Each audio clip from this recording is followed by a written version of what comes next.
మా అభిమాన నేత ఎవరు చెప్పుండ్రి యాదుకున్నదా మీకు? నేను ఆయన అంటే చెవు కోసుకుంటా. నేను కాదు, ఇంకా మా జగ్గారెడ్డి సార్ అసొంటోళ్ళు అయితే కోసుకుంటారు మొత్తం. ఇక ఆయననే మా వన్ అండ్ ఓన్లీ శ్రీ నల్లేరు కిరణ్ కుమార్ రెడ్డి. నేను ముద్దుకు నా కీ రే అని పిలుచుకుంటా షార్ట్కట్లా. అభిమానం అసొంటిది. మరి ఈసారి మా అయ్యగారు మర్మన్న తండ్రి వేషం కట్టిండు. ఆయన పక్క పొంటి చంద్రాలు టికెట్లు దింపుతున్నాడు మా సారు డ్రామాకు. చూడు మస్తున్నది ముచ్చట. ఏ జన్మల ఏం పాపం చేసుకుందో ఏమో ఈ ఆంధ్రప్రదేశ్ రాష్ట్రం గాని చంద్రబాబు నాయుడు నల్లారి కిరణ్ కుమార్ రెడ్డి, ఒక ఆయన సర్కారు, ఇంకొక ఆయన మర్మన సర్కారు. ఇద్దరే మోపైనరు. ఒకరు ఫెయిల్ అయితే ఇంకొకరు అందుకొని రాష్ట్రాన్ని ముంగటికి గుంజుకపోవాలి అని ఓట్లేస్తే ఇద్దరు బూడిది పూసుకొని పరందామయ్యుల లెక్క ఎవ్వరు పనులు చేసుకుంటా రాష్ట్రాన్ని మాత్రం కుక్కలకి ఇష్టపెట్టిండ్రు. ఆ అధికారంలో ఉన్న మనిషి ఆదుకుంటాడేమో పబ్లిక్ ను అనుకుంటే కోళ్ళని గెదిపే పని చేసుకుంటా కూసున్నాడు. రచ్చబండ పెట్టి నిధులు మంజూరు చేస్తాడేమో అనుకుంటే తెలంగాణోళ్ళు తెలుగోళ్ళు కనిపిస్తే కొట్లాడుకోండ్రి అన్నట్టు చెప్తున్నాడు. ఈ ముఖ్యమంత్రి కిరణ్ కుమార్ రెడ్డికి ఏం పుట్టిందో ఏమో ఎటెటో మాట్లాడుతున్నాడు.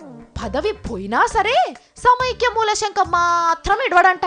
కలిసికట్టుగా ఈ రాష్ట్రం సమైక్యంగా ఉండేదానికి నా పదవి ఏమైనా కూడా లెక్క చేయను.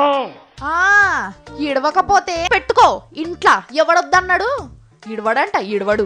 అట్లా మాట్లాడకు సారు, గబ్బు వాసన వస్తున్నాయి నీ మాటలు. ఈ రాష్ట్రాన్ని విభజించాలని ఆ నిర్ణయానికి మేము మద్దతుగా లేము, మేము వ్యతిరేకిస్తున్నాము. నీకు ఏనన్నా దమ్ముంటే అప్పుడు కాదు, అధినేత్ర అమ్మగారి ముంగట పోయి నిమిషం సేపు ఉత్తగా నిలవడు. సరే పోనీ, కనీసం ఆమె కడపనన్న దొక్కు చూద్దాం. ఈ బడాయి మాటలు కాదు సిద్ధులు మాట్లాడేది. పబ్లిక్ ను ఇంకా మోసం చేస్తా అనుకుంటున్నావో ఏమో గాని వాళ్ళ ఉసురు తగులుడు మాత్రం ఖాయం. ఇక ముఖ్యమంత్రి పనితనమే ఇంత పట్లుందంటే ఈయనను మించినోడు చంద్రబాబు నాయుడు సారు. పరమానందయ్య పెద్ద శిష్యుల లెక్క.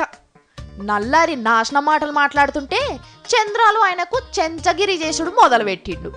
ఇంతకిన సమన్యాయమేందో సౌటు పనులేందో అస్సలు అర్థమైతలేవు.